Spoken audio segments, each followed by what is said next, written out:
Сәлеметсіздер ме? Бүгін бізде ақындардың өлеңдері именно соң кішкене Сұлтан Махмұд Торайғыровтың өлеңдері жалғасады. Бізде 3-ші бөлім талаптыларға, шәкірттерге.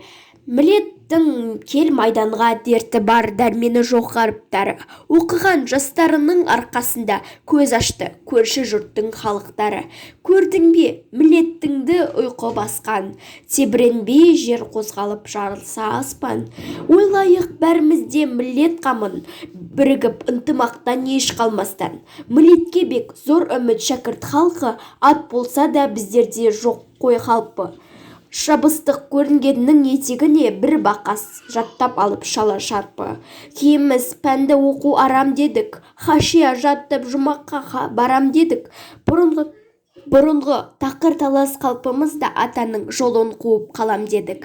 Киіміз халық ұйқысын ашам дедік, ұмтылып ілгері аяқ басам дедік. Ата тұрсын бабаның жолы болсын, залалалды жолдан безіп қашам дедік. Міллетке раушан нұр шашам дедік, үйреніп әрбір түрлі өнер ғылым, теңізде дария болып тасам дедік. Дөңінен надандықты асам дедік. Киіміз сәлде шапан кием дедік, сүзіліп басты төмен ием дедік. Ақпейіл адал сынған сопы жан боп, сөйтіп ақ пейде зекет жиям дедік. Киіміз оны көріп оған ердік, аздан соң оны тасып бұған келдік. Көңілді ешбіріне бой салғызбай тоқтаусыз ортасына аттай желдік. Киіміміз тиіп қашып алаңға сар, қылдай сөзді таудай ғып жұртқан шашар. Жанды қиған кісі көп, жылтыраймыз, қиын қыстау іс келсе үркіп қашар.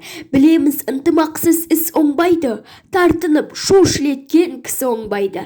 Бізде бар аққу шортан шаян халқы, біздің іс бүйтуменен еш оңбайды. Мілеттің келде бірлік ал жастары, қызмет қыл өткір қылыш алмастары. Бәріміз қуат қосып бірге тартсақ, анық қой надандықтың қалмастары. Сау болыңыздар.